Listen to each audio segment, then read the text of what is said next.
Yes, welcome back to Football Heritage TV. Good morning, good afternoon, good evening. Whoever you are, wherever you are, welcome back. Charlie, it's Wednesday. You've survived a cup embarrassment. How are you today, my man? Yeah, not bad, mate. Not bad. Bit tired. Got back from Lincoln earlier today, but we did survive what could have been a real embarrassment. But grateful to be in the round in the next round of the cup, and we move forward from there. The less said about that game, the better, really. Well, yeah, I mean, luckily for you, I'm not going to ask you any questions about Chelsea. No, I will. I absolutely will. Look, it is Wednesday. We're on hump day. We're in the League Cup week.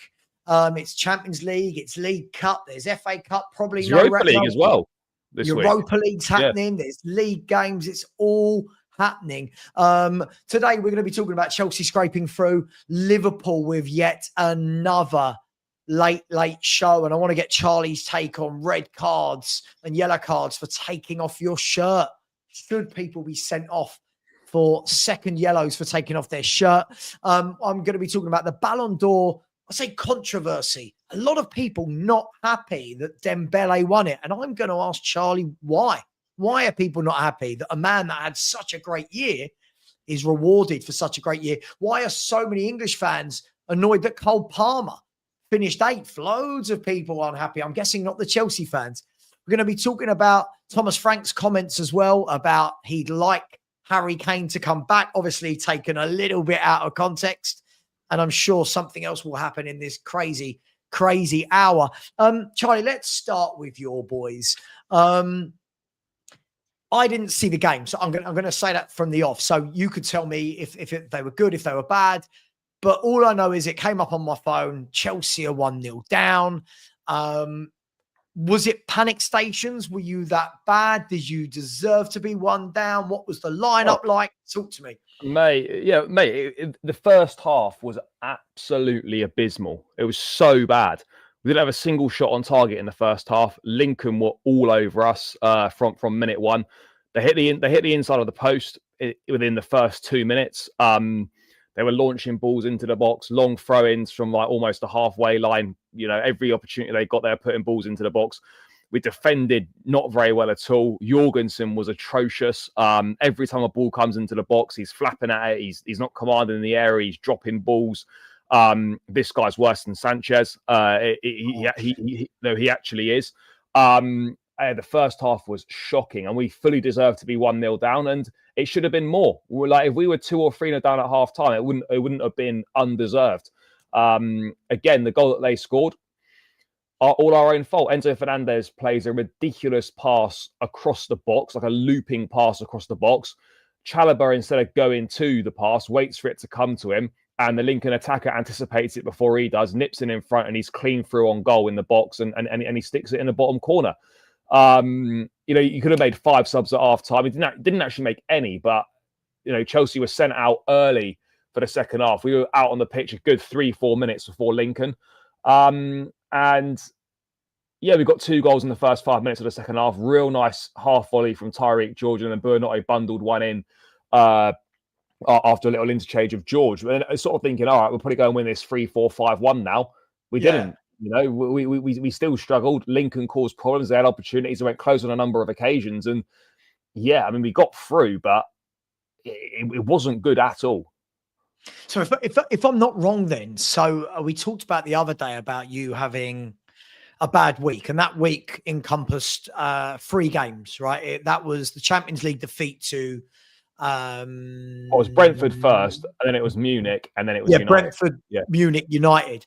And then I'm guessing with another underwhelming performance against Lincoln, how would a Chelsea, and obviously you don't speak for all Chelsea fans, but how would the Chelsea fans that you're seeing online and that were there at the game, how are they feeling? Because 4 games in a row of not really demonstrating why people might have given you an outside chance for the title. How are the Chelsea fans feeling? Yeah, I think that there's definitely concerns for sure. The performance levels over the last 4 games have not been good. And you could argue we've not really played well all season outside of the West Ham game, where we obviously beat them 5-1. But we were good going forward in that game, but West Ham were atrocious at the back and really didn't offer very much in any department whatsoever. So you can argue you've not really played particularly well all season. Things aren't really working out.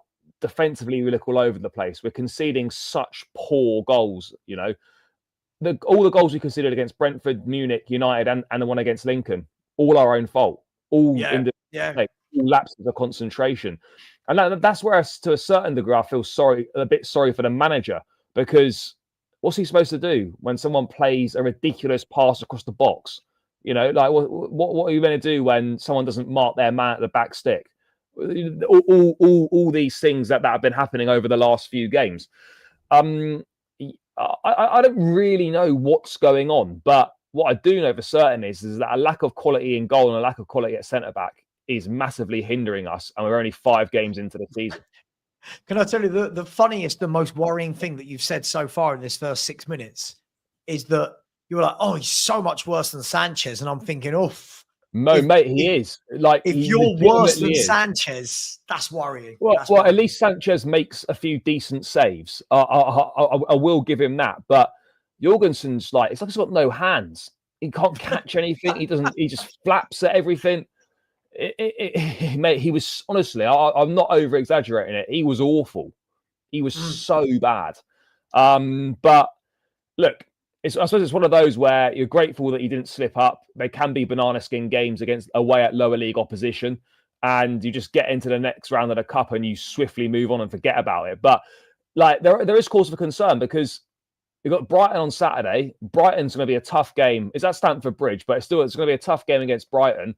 And you're sort of thinking, if we perform anything like we performed in the last 4 games, we're going to struggle to get anything out of that game against Brighton. And we're looking for Chelsea to do something that we've been unable to do or get anywhere near in the last 4 games, which is an exceptional level, which is an acceptable, level of performance. Yeah, it's an interesting one, isn't it? It's an interesting one because, listen, there were a lot of people that had high hopes for Chelsea going into the beginning of this season. But the more I thought about something you said the other day is when you said, and sorry, tell me if I'm quoting you wrong here. You said, for all that money spent, is the 11? I know it wasn't the 11 yesterday, but is your 11 actually better than last year? And I guess if your 11 isn't better, can you really say the squad is better? So it's. I think the squad is better, but I think realistically, João Pedro is the only player that's made the starting 11 better, and so. When you look at it that way, we've got better options from the bench and better, options to rotate with. But in terms of, is the starting 11 any better than it was last season? Bar João Pedro is pretty much the same. I mean, Esteval as well, potentially as well. But yeah, that's the problem for me is that obviously the goalkeeper and centre-back issue wasn't dealt with, and the manager's obviously fuming about it. Whether the club play that down, they can play that down all they want. We all know the manager's fuming about that.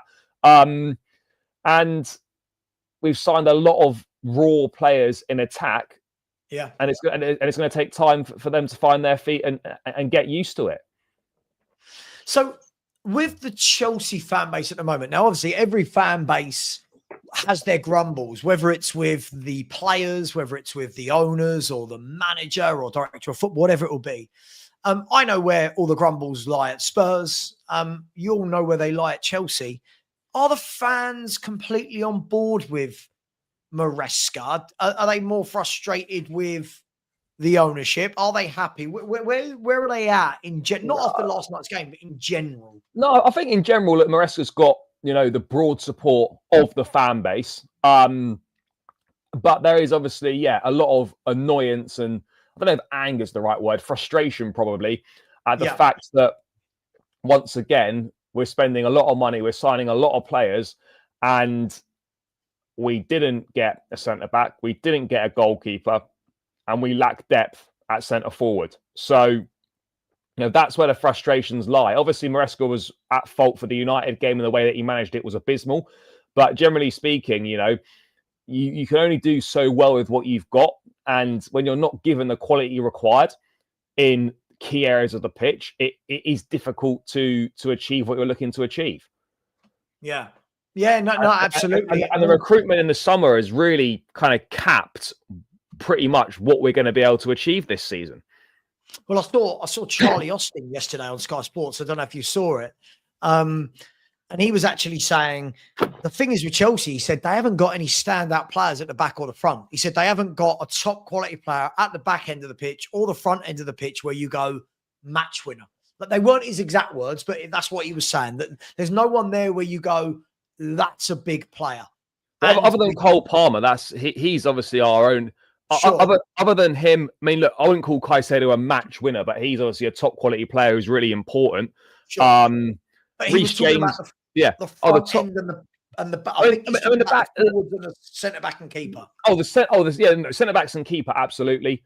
Forward line, you obviously got Cole Palmer, but in terms of a top striker, I mean, look, we don't know what Liam Delap's going to be like, but look, there's no real big name forwards in the team at all. Yeah. It's strange because having watched Chelsea for the last 20 odd years, you know, when you've had a Drogba up front, you've had a Diego Costa up front, you've had a even big names like Crespo and Shevchenko, and you had Lampard's.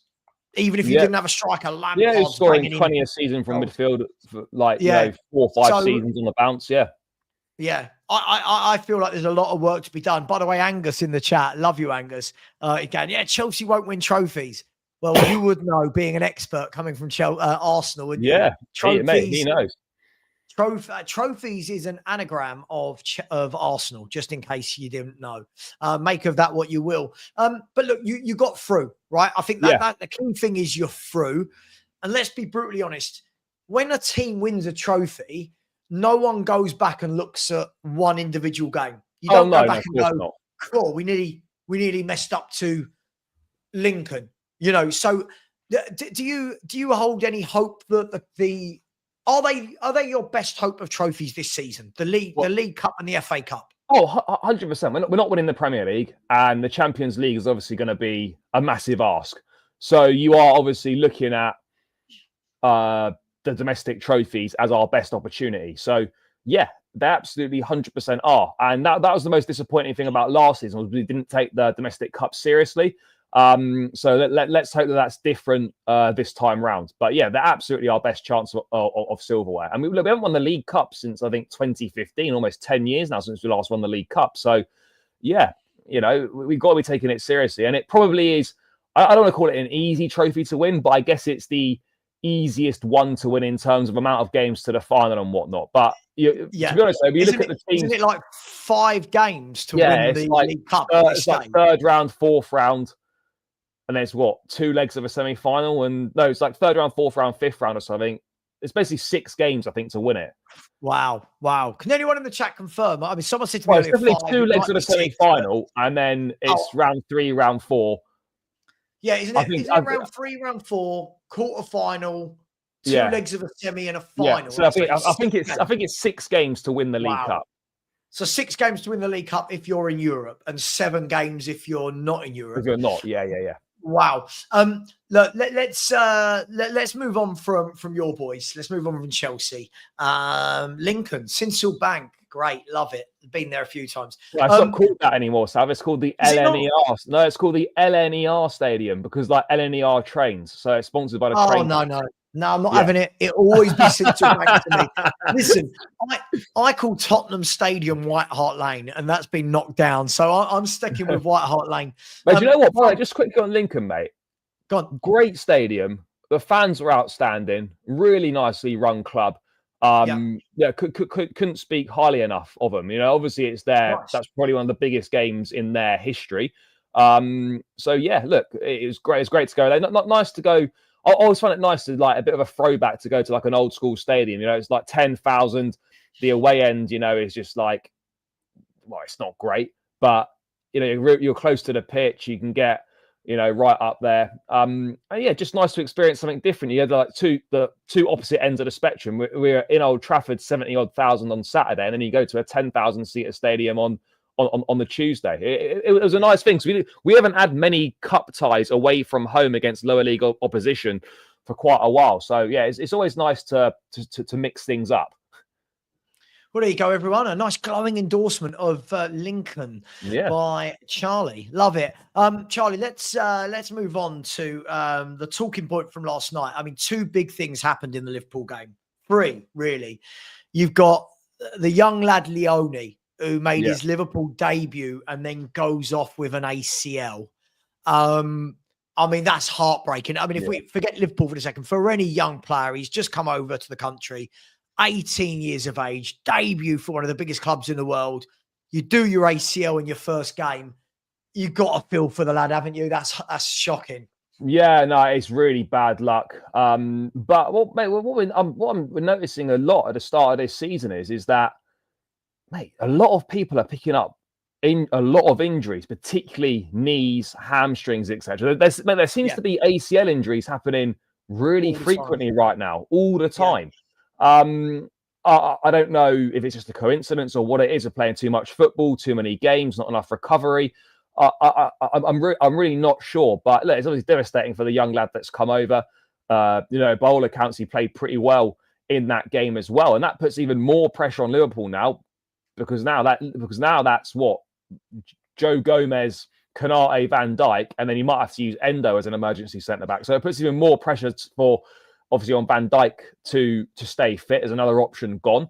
Obviously devastating for the lad. It's as though you knew where I was going with that line of questioning, right? That for as heartbreaking as it is for the young kid, lots of people were saying before he got injured, like, this is Liverpool's Achilles heel. Yeah. And we talk about injuries. Listen, Van Dijk and Konate might go through the entire campaign and stay fit, but that's a lot of games. Every game, they're going to have to be rotated at some point. Right. So you would think then that the League Cup games are and the FA Cup games might have to be where Liverpool go, right, Endo and Gomez at centre half, or Gomez and an Andy Robertson, for example, because I guarantee you week 1 of January, Liverpool buying a centre half. All right, Liverpool are going to get that Mark Gurhey deal wrapped up for January easily. Like, they're going to have to. Like, it was important anyway. Now it's even more important. They have to get that done. They have to bring him in. And look, Liverpool, for me, they'll be kicking themselves for not getting that Gurhey deal done in the summer. Why they left it until deadline day when he was literally available all summer? Even if you had to pay a bit more money than you wanted to, it would have just made sense to get him in. I don't know why they waited. So they've only got themselves to blame on that one.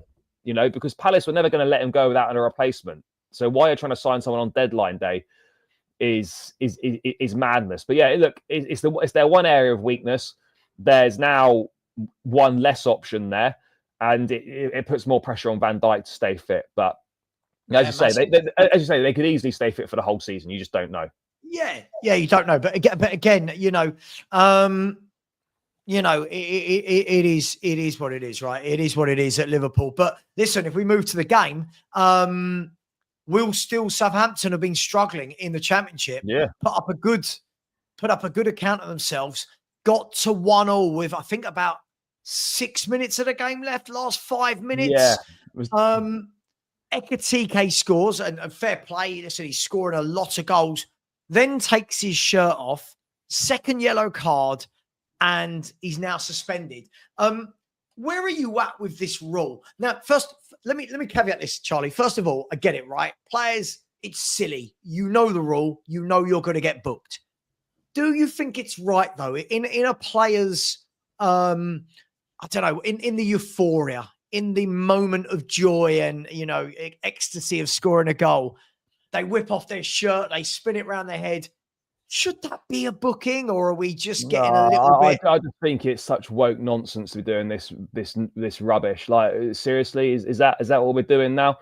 Like, you can say, basically, it's the same punishment for a bad foul as it is for taking your shirt off, and the two things don't correlate with each other whatsoever.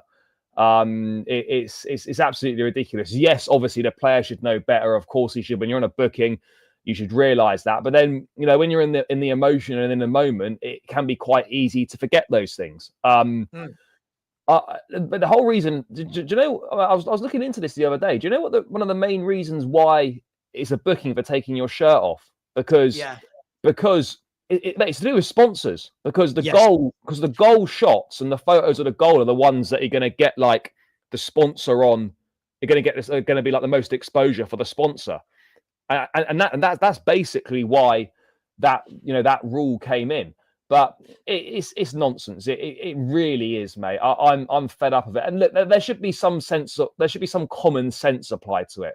Like if you're not on a booking, fine. But if you are on a booking, you shouldn't be sent off for something like that. It's the same punishment for like violent conduct or serious foul play as it is for two yellows, and one of them's taking your shirt off. Do you know what? I just don't get it. I just think it ruins everything. If they're that adamant about it, give a fine. Player takes his shirt off, he gets a £5,000. I don't know, whatever it is. But yeah. I just feel like if they take their shirt off, yes, if there's any, I get it. If there's any slogans on their t-shirt, if there's any political or religious messages, I get it. But I just feel like we're trying to take the joy away from scoring with VAR, right? Yeah. Then we're trying to take the joy away from. Listen, it wouldn't be my first natural reaction. Wouldn't be to take my top off. Well, not after a tap-in against Southampton in front of a sparsely populated Anfield like that. I felt. I don't blame him for doing the celebration. I just thought that choice of celebration in that particular game was a bit strange. I know it's kind of a late winner. I was talking more about Charlie, the way my body looks now. Maybe if I was a professional footballer and had a body like Cristiano Ronaldo, I might want to whip my top off every 5 minutes. But yeah. I listen, whatever's happened, he's got the booking. He's got himself sent off. And what I love this morning, Sky Sports are shameless, right? Probably why I don't get invited on there, Charlie. Sky Sport, not like you, big time. Mate, I've only been on one time. Yeah. Shameless. It was Will Ekatike's, it was like Will Ekatike's suspension damaged Liverpool. And I thought, hang on. Well, first of all, he's not suspended in the league, is he? No, it's just one game. It's the Palace game on Saturday. Oh, it is this weekend? Yeah. So one game. So hang on, it doesn't roll over in the same competition. No. It's all domestics. Like Sanchez got sent off against Man United. One game ban, served it against Lincoln, where he wasn't even going to play anyway. Listen, I'm gonna be shameless here and say that my point still stands. Right? Is when they were going, does it affect Liverpool? What this means is that Liverpool at the weekend won't play FTV. Oh no! Oh no! The British transfer record fee will have to play. Oh, boo-hoo, Liverpool. Yeah, well, what a disaster. Yeah, everyone feels sorry for us. Yeah. Oh, I bet they're around the training ground today going, God, Alex is going to have to play. No, and then if he gets injured, oh my God, we'll have to put like Gakpo up there or Chiesa or Salah. Oh no, Liverpool, first world problems. But yeah, listen, we've said it before, we'll say it again. Liverpool are just full of these late goals. They are, and it's at the point now. This isn't coincidence. This is how they're built to keep going.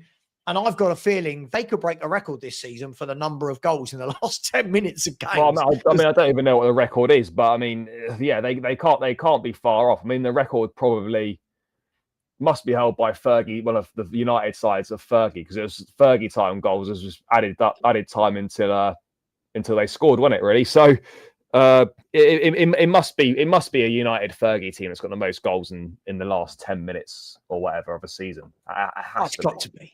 Yeah. It's got to be. But I mean, Liverpool at the moment, I think that's, if I'm not wrong, isn't that 6 out of their 7 games? Pretty much every game other than the Everton one. Yeah, utterly mental. But anyway, Liverpool are through. Chelsea are through. Brighton cruised through. And fair play, we must mention Brighton. Gomez, who's a bit of a rotation player, comes in, 4 goals. I mean, he'll probably be wearing a Chelsea shirt in 2 years' time. We'll pay 100 mil for him. So yeah, I need to keep a close eye on him because he's probably going to end up with us if he keeps on doing what he's doing. Love it. Chelsea scouts going, he scored 4. Sign him up. Get him in January. Immediately on the phone, yeah. Oh, brilliant. But listen, and Everton losing 2-0 at Wolves. Mate, that was a surprise. We spoke about that on Monday, about how this could be a really good opportunity for Everton to win a trophy, and they've gone to Wolves, who have lost 5 out of 5. And they've gone down 2-0. I mean, I haven't looked at what the Everton side was, but I presume it was heavily rotated. Well, this is what I was going to say. This is the problem, right? That lots of fans today are saying, why on earth, for a club that aren't in Europe, right? Why on earth are that club rotating that heavily, playing against a team that have played 5 and lost 5? And you just beat them like 3 or 4-1. He just beat them 3 or 4-1 a few weeks back in the league. Right. So where are you at with this? Like, I get it. I get when, like, Spurs will make some changes tonight. Chelsea made changes. Liverpool made changes. That was for the big teams. I mean, for Chelsea, last night was our 4th game in 10 days. Yeah. Like, you're just going to have to make changes. You understand the big teams making changes when they've played 3-4 games in 9-10 days. But as you say, Savva, like, for a team like Everton, who they're not winning the league, they're not in Europe, why are you chucking away the League Cup when it's a really good opportunity for you to win a trophy? I just don't get it. I really don't understand it. I can understand the bigger teams rotating, maybe it's not a top priority, maybe, they've had a lot of games in a short space of time. But for an Everton who have started the season really well, that for me, I just don't understand it. It just drives me mad. Like, why would you do that? What better chances are Everton going to get a winning trophies? That they're not. Madness. Yeah, like, so what they did was, it was all a little bit too little too late. They started bringing on the Dewsbury Halls, the Grealishes. What was the team that went out? So let's have a look. So I remember looking at it thinking, okay, they've made changes. It was Everton went with this. So it wasn't too bad at the back. They went with Travers in goal, O'Brien, Tarkowski, Keane and Coleman. That's pretty much their first choice back 4, other than Coleman, because Mykolenko normally plays left back. But that's pretty much first choice back 4. Yeah. But then they went with Irigbenham. I can't say his name. Oh, mate, so he played instead of Idrissa Gueye. Garner, Dibbling, Alcaraz, McNeil, and Barry. So they brought on Beto, Dewsbury Hall, Grealish, Undai, and Mykolenko, but too little, too late for me. Like, I feel like when you've got that, I bet the Everton fans right now are going, why didn't he go full strength? We're not in Europe. Why can't they play just for this week? Why can't they play Saturday, Tuesday? Let's have a look. When Everton, if Everton are not playing Saturday morning, right? So Everton, they won't be. The lunchtime kickoff was the Merseyside derby last weekend. Everton are playing on the 29th. So what is it? The 24th today, 25th, 20th. Everton Sunday. Are playing on Monday. Is it Sunday or Monday? No, it's Monday. Yeah, they're playing on Monday. That's Monday night. Yeah, the 29th is Monday.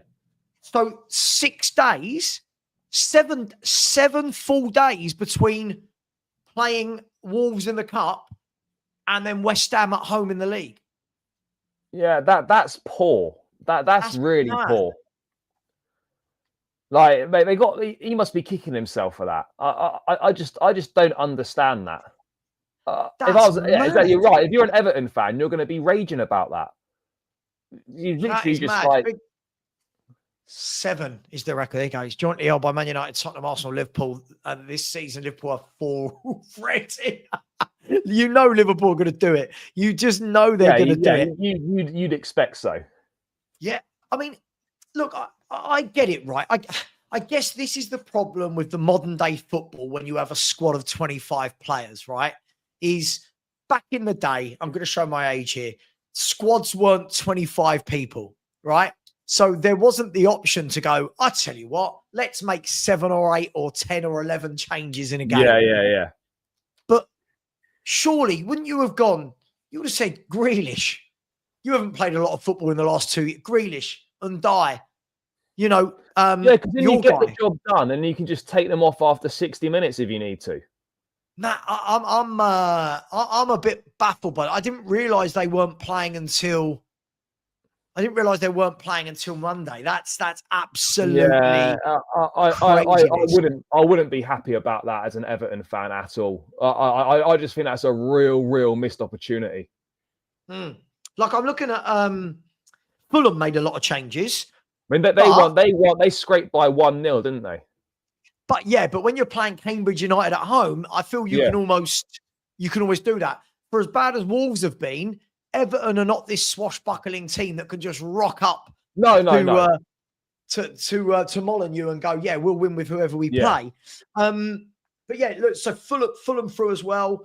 When you're looking at last night, there were no shocks, really, were there? There were no shocks. But I mean, Burnley. Bar Everton. Everton maybe was a bit of a shock. Burnley went out to Cardiff. Could you say that? On pens? Or just... No, they lost 2-1 in normal time. At Burnley or at Cardiff? At Burnley, they were 2-0 down at half time. You would say, you probably would say that was a shock, to be honest. Cardiff are League One. But what I would say is, looking at the team, it looks like it was a full. Someone might tell me, but it looks to me that there were 10 or 11 changes from the week. But this is the thing. This is the thing with these newly promoted sides, right? Their focus is purely on staying up. Sure. They know they're not going to win a League Cup or whatever, so it probably does them a favour having. The thing is, I'm saying having less games. Like, there's not even that many games in the League Cup. And when you're struggling at the bottom and you don't win many games, winning whoever it's against or whatever competition it is in is really important. Like, if you're winning and you're struggling, you need to win whatever games you can. Losing that game, that's poor. Yeah, at home to a League One opposition, mate. It's mad. It's mad. But listen, other than that, I mean, if we're going to call that a shock, then that was the only one. But so far, the big boys have gone through. Man United are out. We know that. Am I going to call Nottingham Forest one of the big boys? Nottingham Forest are in Europe. Yeah, they're in the Europa League. Yeah. Let's look at today's games. Are you expecting any shocks today? We've got Huddersfield Town against Man City. At Huddersfield or at City? Is that Huddersfield? I don't see there being. I'd be stunned if there was a shock there. I really would. Yeah. I can almost picture Haaland coming on with 20 minutes to go to save them. 5, Newcastle at home to Bradford. No chance. No, okay, fair enough. No, I don't think so. My boys at home to Doncaster Rovers. No, I just don't see it. Can you imagine how much I'll be cooked if that happens? Yeah, mate, you'd be in trouble, but I don't see that. And the one where we all want there to be a massive upset, Port Vale against Arsenal. I mean, mate, have Port Vale got anything for us? Probably not. Come on, Port Vale. Listen, I speak for everyone in my chat right now. I'm all over Port Vale, but realistically, you can see Arsenal sweeping them aside, can't you? I think. Yeah. I mean, if those are the fixtures tonight. I'll be honest, I'm not seeing any shocks tonight if those are the fixtures. Yeah, I can't see it at all anyway. And I feel like the next round is going to have City, Newcastle, Spurs, Arsenal, Chelsea, Liverpool. I feel like they're Brighton. They're all going to be there. And we'll see. But listen, I want to move away from the cup games because obviously we could talk more about the cup games tomorrow. Let's have a look at the Ballon d'Or. Now, this is a really interesting one. I was fully expecting myself, Charlie. I was fully expecting for Usman and Dembele to win it. Yeah. I was fully expecting second place would be Yamal. Yeah. Lots of people are absolutely outraged. Oh, I can't believe he won it. He did. Are we getting confused here with the best player versus who's had the best year? Yeah. Or do you see why some people are frustrated? No, mate. I think people are getting confused with best player and best year. This is not about who's a better footballer. This is about who had the best season. And you know, with the Ballon d'Or, how much weight the Champions League carries, how much weight winning trophies carries, how much weight being the main guy in your team also carries, and how much you've contributed to those team successes. I find it staggering, in my opinion, how anyone can argue against Ousmane Dembele in terms of 35 goals, 14 assists, I think, in 53 appearances, fired PSG to the Champions League. They won a treble. All right, you can say it's the French League and the French Cup, whatever, but won a treble, 35 goals, 14 assists, played a big role in them winning the Champions League. We know how much weight the Champions League carries. I don't get how anyone can argue that he's not a worthy winner. Look, he scored and assisted bundles in the league, bundles in the Champions League. They won everything. And I mean, listen, this is a player that for years people have talked about just how good is Dembele. And I think we've all known the talent is there, but the accusations that were thrown at him for a number of years at Barcelona and before that was attitude, injury, a lot of injury problems as well. He was constantly injured, had a lot of hamstring issues. But it was consistency, right? It was like some games you watched him and you went, cool, you're world class. And other games you went, didn't know you were playing.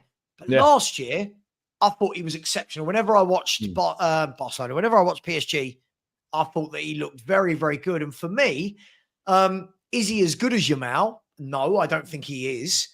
But let's be fair, his team won everything. And he was the talisman. So for me, I don't see the controversy. I just don't understand it. I think like people have got their favourites. You know, people are always going to have their favourite players, and they're going to be disappointed when their favourite misses out, and so they're going to be annoyed about that. Look, Vitinha was third. I think Rafinha also had an exceptionally good season, but again, Vitinha, you know, his team won everything, and he played an important role as well, which is probably why he ranked higher. I've seen a lot of, particularly Liverpool fans, I've seen a lot of people talking about, you know, saying it's ridiculous how Mo Salah was fourth. And I'm thinking, well, yeah, okay, had an exceptional season, brilliant numbers, but a lot of that came in the first half of the season. They went out of the Champions League early, and he just won the league.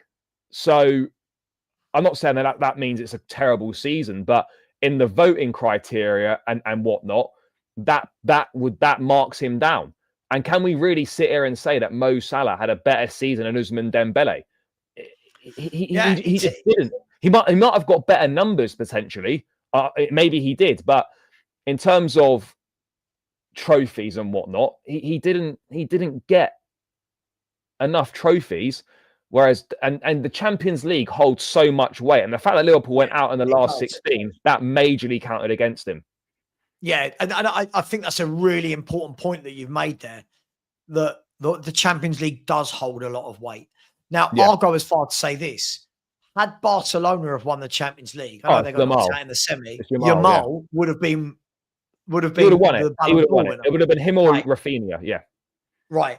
And this is the thing for me. Look, I listen, I get it, right? I think it's about I do think it shows how weak football has become. If I'm brutally honest, I think I look at a lot of those names in the top 10 and go, would you have been anywhere near it in yesteryear? But that's where we are right now. But let's talk Cole Palmer, right? Because a lot of people seem really annoyed that Cole Palmer finished 8th. People saying, oh my God, he finished above Harry Kane. And oh my God, he finished above him and him and him. As a Chelsea fan, how do you feel about Cole Palmer? Should he have been in the top 10 for the Ballon d'Or? Can you make the argument for it? Yeah, I think you can. Look, obviously his numbers weren't anywhere near as good as his previous season, but you know, I think he still put up 15 goals in the Premier League. And again, trophies hold weight. He was man of the match in a Conference League final, 2 assists. He was man of the match in a Club World Cup final, 2 goals, and an assist. And so those things count. Those things have got serious weight. You know, people can, but the point is, I mean, Ryan's saying Kane had a better season than Palmer. Kane had a better season numbers-wise, but he didn't contribute to multiple trophies. And this is where people are missing the point here, is that team success also counts a lot.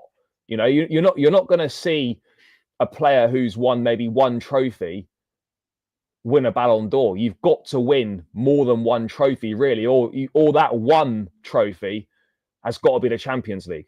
Like, it's not enough just to win your domestic league. You've got win to the win World Cup. Yeah, you've got to win a World. You've got to win a World Cup, or like realistically, you've got to win a Champions League if you're gonna. You've got to win a Champions League really if you're going to win a Ballon d'Or. Yeah, it's tough. Look, I always find the Ballon d'Or conversation really funny because whenever you mention Ballon d'Or, I always say this: if it's a player you didn't want to win, not you, I mean the royal you, right? Yeah. If it's a player you didn't want to win, people say fixed, it's rigged. If it's a player you want to win, people go, yeah, you should have won that. And we had that for years, didn't we? You know, you had Messi and Ronaldo between them, dominated it for 15 years, didn't they? And I always thought, how could anyone argue with that? Like, they are the best two players on the planet. Let's be fair. I mean, how many years do you think there ever was where they didn't win anything? But well, there's none. Now, really. I don't think it's as cut and dry. I don't think we'll probably see the same guy win it a lot. I think maybe Yamal will break. Yamal could win it multiple years in a row, but I agree with you. Like, you're not gonna sit here and say that Ousmane Dembele is going to win two in a row. I think you're going to see a lot of first time winners. But yeah, again, it's all about the Champions League, really. You know, if you basically, let's put it this way: if Spain win the World Cup in the summer, then Lamine Yamal will probably win the Ballon d'Or. That's what we're looking at here. You know, if Spain win the World Cup and Man City win the Premier League, someone like Rodri suddenly becomes again, depending on how key his role has been. But again, that puts you into the conversation. So, like, for example, if Spain win the World Cup and let's say Real Madrid win the Champions League or Barcelona win the Champions League, if Lamine Yamal wins World Cup and Champions League and he's contributed significantly to both, it's game over. No, of course. And that's why in the year that Rodri won it, he was the main man for Spain as they won the Euros and the main man for Man City as they won the Premier League. And that's, you know, if Mo Salah, if Liverpool had won the Champions League, I've got no doubt. Liverpool won the Champions League last season, he would have won the Ballon d'Or. Yeah, 100%. Right, absolutely. And see, for me, I think unless there is somebody that is so far above everyone else, and this is what I say, someone like Lionel Messi could, I say this is mad, my sentence, could just win the Liga, right? Just win the Liga and still win it because he is that much better than everyone else. Yeah. Right now, I think when you're looking Dembele, Doué, Vitinha, Yamal for me will, I think in the next 10 years, I think Yamal wins it 3 or 4 if his trajectory continues. But I just think it's very, very funny how we get upset by these lists and who finished. Like loads of fans upset that Harry Kane wasn't in the top 10. You know, won the Bundesliga, scored bundles of goals. But again, for me, I've said if Bayern Munich had won the Champions League, he finishes higher. Right. He's in the top 6, top 7, probably. So you know, like, this is a thing, and I don't know. I'm not that fussed about the Ballon d'Or, but people need to understand the way that the voting system works, and it's heavily weighted towards the Champions League, and it's heavily weighted towards team success and trophies and how significantly you contribute to those successes. Yeah, no, absolutely. And it's not about who's a better player, as you said at the start. It's about who's had the best season. It's not about who's a better player. We're not saying Lamine Yamal's a better player is a worse player than Dembele, or Rafinha is worse than Dembele. It's about that specific season and the voting period. And I think too many people just don't understand that. Yeah, no, I completely agree. By the way, Foxy, big up my man. And yeah, listen, I think this is why I don't call leagues farmers' leagues. No. Lots of people talk about the French league. How many players from the French league are ripped out every single summer to go to the bigger leagues? Loads. Every summer. Absolutely loads. So what people are actually saying when they say this is, unfortunately, the French league is a victim of its own development, if that makes sense. Because somebody said to me the other day, was it Rennes? Foxy, you'll know this, mate. Yeah, Ren. Was it Ren that have bought through? Yeah, so Ren have produced Dembele, Desiree Doué, and Jeremy Doku. Wow. All have come through Ren. Yeah, but this is, you look how many players Nice lose every year. You look how many players Ren do. Mets have lost loads of really good young players over the year. Even Leon to an extent as well. Yeah, but they also produced Camavinga as well. Ren Camavinga came through there. Yeah. Yeah, it's crazy. It is crazy. But listen, let's talk about Harry Kane. I want to talk about Harry Kane because it seems really strange. Actually, hang on. Have I got a super chat? Oh my God. No, it's not. It's a new member. I was going to say I haven't had a super chat forever, but there we go. Big up to you, Ryan, for becoming a member. That was in this morning's show. Big up to you. Harry Kane, it seems to be a thing in the last couple of weeks. But there's a lot of noise around him leaving Bayern next year. Is there a release clause? Is there a release clause, isn't there? Yeah, I think I know Spurs have definitely got the release clause in, something like 56 million or something if he goes next summer. Is that just for Spurs, is it? I'm not claiming to know that. I just know that somebody had said Spurs could get him, but it's come at a time where Harry Kane's on fire, by the way. At the moment, he is just bashing in goals for fun. He's always done it his whole career, but he's banging in goals for fun. There's a lot of talk about him leaving, coming back to even the Premier League. A lot of people saying, oh, he's going to replace Lewandowski at Barcelona when he leaves in the summer because his 1-year extension will end. You don't have any skin in the game from a Chelsea fan point of view, but do you understand if he was to complete 3 years in the Bundesliga and then come back to Tottenham? Do you think there's anywhere else he goes? Would he rather go Barcelona? What do you make of it? I'll be honest, mate. I'd be staggered if he decided to come back to Tottenham. For what? Yeah, I know. I would be. For what reason? You know, I think we're European champions, mate. We're European champions right now. He must be gutted. He's. I think that for me, that chapter's closed. You know, he's gone to Bayern. You know, he wants to win he's won a Bundesliga. I think the main reason he's gone there is to win the Champions League. You know, Harry Kane wants to win a Champions League. And so if he doesn't feel he can do it at Bayern Munich, maybe he goes, as you say, Savva, maybe he tries a Barcelona, you know, to replace Lewandowski. Maybe he tries, I don't know, maybe he goes somewhere else. If he were to return to the Premier League, is it a guarantee that it would be Spurs? Would he play for another Premier League club? I don't know. You maybe know better than I would. Would he play for another Premier League club? I'm not sure. Look, for me, I think I'm not necessarily saying that Harry Kane in the Premier League is a closed book, but I think the reason why he's gone is to win a Champions League. And I think he'll want to try and fulfill that. And whether that's at Bayern Munich, Barcelona, somewhere else, I think he needs to be playing for one of Europe's biggest clubs because he's that good. Yeah, it's crazy for me, right? Because I look at Harry Kane and I think to myself, I get the argument that he wants to come back and take Shearer's record. I get it. I understand it. I don't know. Is that more of a fan argument? Does it mean more to fans that he does that as opposed to for Harry Kane to do that? I mean, let's be fair. He goes to games, he pisses all over Alan Shearer, if we're honest. So I don't know how important that's going to be. Is it Tottenham he comes back to? Lots of reports that it was Daniel Levy that he didn't get on with and wanted to leave. And Charlie, I don't know. But what I do know is this.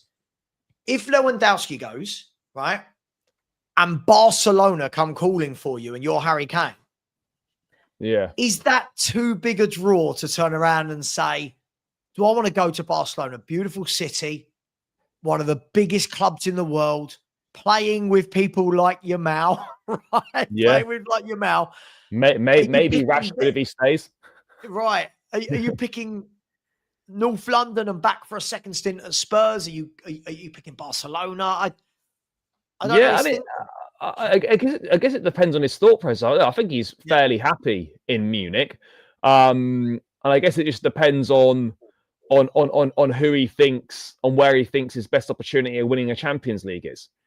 Bayern Munich are always going to have a chance of winning a Champions League, but are they always going to be best placed? I think you could be better placed somewhere else. But yeah, look, it will be interesting. But realistically, we're not getting any noise from anywhere reliable about him actually wanting to leave Bayern Munich at the end of the day. And that's what it's going to come down to. You can activate a release clause, fine, but ultimately the player has to want to leave. And I'm not seeing anything or reading anything that's suggesting that Kane would be open to leaving. Yeah, it's mad, but it's all built up ahead of steam in the last couple of weeks. And then yesterday, and again, this is funny. I'm seeing people putting headlines about what Thomas Frank said. And Thomas Frank was obviously being very sarcastic in his press conference. I don't know if you've seen it, but he was asked and they said, oh, what do you know about the reports that Harry Kane has a clause in his contract and he can come back? And he said, yeah, he wants to come back. And he was saying, he said he's a very good player. Obviously he was like top player. And he said, yes, I'm sure there's many Spurs fans, including myself, that would welcome Harry back. He's more than welcome to join us. And then he giggles. And I think the media have run with that, as you can imagine. Do you know what's mad though? Like, as if he's going to sit there and say, actually, do you know what? Nah, we wouldn't welcome Kane back. We don't need him. Like, of course he's going to say that. It's do you know what that is? That's such a loaded question, isn't it? Really, that he's been asked there. And then that's their that's their headline, that's their piece sorted. Oh, Frank wants Kane return. Yeah, like, would you take a Harry Kane in your team, Thomas? Nah, he's not for me. He's not for me. Yeah. I don't quite like his link-up play. He's only scored hundreds of goals in his career. I'm not really a big, So it is building up momentum, though, that conversation. So it is what it is. But hey, it is what it is. So anyway, listen, I just find that interesting with Harry Kane. For me, I'll be honest, if I'm Harry Kane, if I take my Spurs hat off, I don't know why I'm going back to Spurs. Unless Spurs were going to show me next summer that they're having the mother of all windows. If Spurs turn around and went, Harry, we're buying you, we're buying Savio, we're buying Virgil van Dijk, we're really going for it. But other than that, I'd be very happy, Charlie. Oh, I'd be very happy. Absolutely, yeah. I just don't see it. I just don't see it. Elliot said, "I agree. If he wins Champions League season, he made sides returns." But that's right. If Bayern do win the Champions League this season, then maybe he might feel what he's achieved everything he possibly can at Bayern. There's a possibility he might feel that. But look, if they just add another Bundesliga and whatnot, then I don't really, unless he wins the Champions League, I don't really see any reason why he'd look to go, unless a Barcelona came in and he was tempted by that. Completely agree with you. By the way, I'll be honest, I'd go to Barcelona. God, imagine I'd go to Barcelona. I'd be looking at Lewandowski and the number of goals he gets at his age and going 37 as well, by the way. Yeah, but I'd be looking at the number of goals going, God, yeah, look how many chances will get created for me every game at Barcelona. But ridiculous. As a Spurs fan, come on, Harry. Feel free, get yourself back down to White Hart Lane, mate, and we'll see what happens. Look, let's have a look. We've seen as well that Potter's been given the Graham Potter's been given the kind of dreaded vote of confidence, however you want to look at it, a stay of execution. No, he's dead man walking, isn't he? Well, I don't know. Is he? I think he is, mate. All the noise around the ownership, about, Slaven Bilic, Nuno, Gary O'Neill's name has been mentioned as well. Ultimately, mate, it's a results-based business and West Ham are getting no results. And so that can't continue for an indefinite period of time. Potter doesn't really look like he's capable of turning things round. There seems very little signs of any progress. And it feels like the writing's on the wall, and it's just a question of if now. I reckon they're just waiting to see whether they can get who they want to replace him. And as soon as they get the green light from said individual, I think they'll pull the plug on him. Yeah, it's all very weird. Sorry, that crept up on me. Didn't have time to mute or anything. That just crept up on me massively. Yeah, it's a mad one, isn't it? You're seeing, I mean, West Ham have lost 4 of the 5. The game they won was against Nottingham Forest, and he smashed them 3-0. Yeah. Is it Nuno's last game? Nuno's Forest, yeah. Oh, bless me. Where's this coming from? It was Nuno's last game. They look in a bit of disarray. There's no way for me that the players they've got available to them, they should be losing 4 or 5 games. I think they have got more than enough quality in the attack to be scoring goals. Something's not working for Potter. Now, is Potter, I know he's managed your lot. Is he that bad a manager? Because he seems to do a really good job. Bless me. Where is this coming from? I've just suddenly got this wave of sneezes. He seems to do a really good job wherever he was. I felt a bit sorry for him going to Chelsea at the time that he did with where you were as a club. Yeah. But going to West Ham, this has not painted him in a good light as a coach at all, has it, so far? No, I mean, look, obviously don't blame him for taking the Chelsea job. Of course you're going to take that job. But it almost feels like Potter's choices since he left Brighton have been quite poor. He went into a very unstable Chelsea, and then he's waited a bit, and then he's gone back in at a very unstable West Ham. He would have been better off. I know it's easy to say, but he would have been better off waiting for a more stable job at a more steady club. Because you look at West Ham, and it's just like they're not stable whatsoever. The playing squad hasn't got the most quality. There's major issues off the pitch in the boardroom, the ownership, and whatnot. There's a massive fan unrest. It's only going to end badly for him, unfortunately. And you know, he's on borrowed time. Lose on Monday night, and I think it'll be all over. But even as a manager, when you're surviving on a game by game basis, it's done. You know, when you start getting to so and so's got 3 games, or we're monitoring the situation on a game by game basis, it's over. Yeah, it is, and it's one of those situations where you look at and say, how does he come through this now? And the answer for all of these managers is winning games, right? He's got to win 3-4. He's probably have to win 3, 4, 5 on the bounce to get any sort of reprieve. And when we look at let's have a look at West Ham's games. I mean, I just can't see it. West Ham United have got Everton away. That's Monday, yeah. Yeah, followed by Arsenal away. Bloody hell. Followed by Brentford at home, Leeds away, and Newcastle at home. I mean, how many? I don't see many points from them at all. No, you might scrape a win in one of those games. They might get 4 or 5 points from those, how many games that was, next 5. But it's looking really bleak for him. Really bleak for him. Yeah. Do you know what I think will probably happen though? I suspect they'll just wait till the international break and then they'll deal with it then, because it's only 2 more games. Yeah, I mean, you've got. I mean, listen, I think what he needs to do is he's got to beat Everton. He's got to, because or just not lose. A win ideally, but I think it's important to avoid defeat. But I don't even think that's enough, Charlie, because the problem is, listen, as a Spurs fan, as much as I don't like West Ham or Arsenal, but as much as I'd like to say they'll get something at the Emirates, I could see Arsenal smashing them. And if they lose to Everton or draw to Everton and don't get anything at Arsenal, that'll be 1 point from 6. And that will leave West Ham sitting on 4 points from 7 games. Yeah, that's awful. It's a shocker. And listen, I don't know where they go from here. There's people in the chat saying Nuno to steady the ship. But are the West Ham fans, because these are the same West Ham fans, by the way, that when you had Moyes, who was definitely a steady the ship manager, we talked about Moyes being a good manager, but we know his football isn't, tick-a-tack-a-tack. Yeah. Nuno's going to be very similar in ethos, right? Hard to beat, well drilled. Yeah.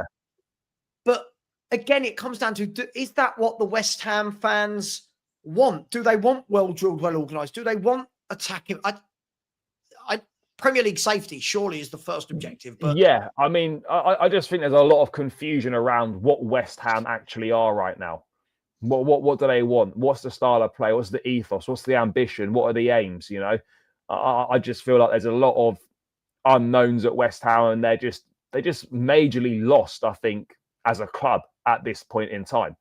So look, Potter's probably tried his best, but ultimately, for me, he's dead man walking, and that change will be made in the international break. But you know, you're hearing things about Slaven Bilic is a favourite of the owner to return. And you're just like thinking, what are we doing here?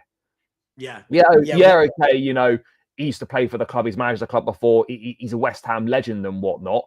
And I get why you might want to look down that route. But once that initial thing wears off and the results still aren't there, he'll quickly be turned upon as well. So you've got to find someone who can come in, get results now. You got to bring in a steady pair of hands. And look, if West Ham are going to make a change, I think Nuno would make the most sense, really. Yeah, it's interesting because look at the two teams bottom of the table, right? Look at the two teams bottom of the table, the two W's, West Ham and Wolves. Yeah. You've got Wolves who have played 5, lost 5, but given their manager a new 3-year contract. Yeah. Right.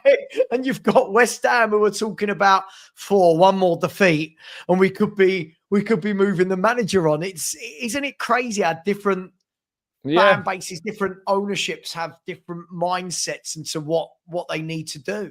It's absolutely crazy. But listen, Charlie, let's see what happens moving forward. Charlie, we'll leave it there for today. Just quickly, Spurs versus Doncaster tonight. What are you expecting from Spurs? Comfortable win? Banana skin? What are you expecting? I'd expect a comfortable Spurs win. Again, depends how much rotation he makes. But yeah, I'd be stunned if Spurs struggled in this game. I really would. So I'll go for a comfortable Spurs win, maybe sort of 3 or 4-1. Yeah, I agree. I'd like to think that. I'm always worried about giving score predictions, though, when I know team sheets are going to be different. Like in league games, I feel quite confident going, well, I know roughly what the team's going to be. In cup games, I don't want to go, you know what, 5-0, and then I turn up and we've got loads of... Because we're going to have 2 or 3 16-year-olds in the squad tonight, by the way. Yeah. Who's going to play in goal? That Austin Kinski. guy. Oh, Kinski. No, he said Kinski's going to start in goal. I actually think he's going to go fairly strong tonight. We've got, by the way, everyone talks about the weekend. We've got Wolves Saturday at 8 p.m. Wolves at home. Oh yeah, at home. Oh, okay. So you've got 2 home games. Yeah, 2 home games in a row. But the funny thing is, just quickly before we wrap up, everyone says about injuries. Spurs have currently got 9 first-team players injured. First-team squad players injured. Yeah. So we haven't actually got much of a luxury at the back tonight of who to rotate. I mean, I think it's going to be a very, very good. Danso and Dragusin? No, Dragassin's injured. Oh, Dragassin's still fucked, is he? Dragusin, Takai, and Ben Davis are all injured. So you've got Danso, Van der Ven, and Romero, and the other centre-back tonight is 16-year-old Byfield. Good player, but he's a kid. Like, he's 16. So you're probably thinking he's going to be, what, Danso and Van der Ven? Probably. I would go with Danso and Van der Ven. The player you want to watch out for if he does come on for Tottenham tonight, I don't know if he will, but he will be on the bench, there's a young 16-year-old called Luca Williams-Barnett. He plays for the under-21s. He's 16. He plays like 3 or 4 years up. He's a very good player. But I'll just leave that there because I don't like being those fans that go, he's the next Gaza. Is Will Lancashire gone on loan, did he? Yeah, he's at Oxford. He scored 3 and 6 at Oxford, yeah. And Mikey Moore went to Rangers, didn't he? Yeah, he's having a mare. Not all necessarily his own fault, but obviously Rangers are shocking, aren't they? Right now. Yeah. So yeah. So listen, I fully expect Spurs to go through tonight, but we'll see. Charlie, thank you very much. Until tomorrow. Always a pleasure, mate. Let's see if there's any big upsets tonight that can really cause a stir tomorrow. You lot in the chat, I'll be live at 6:30 for a 7:45 kickoff for a watch along. And then at 10 p.m., we have got the Spurs 5 tonight instead of tomorrow night.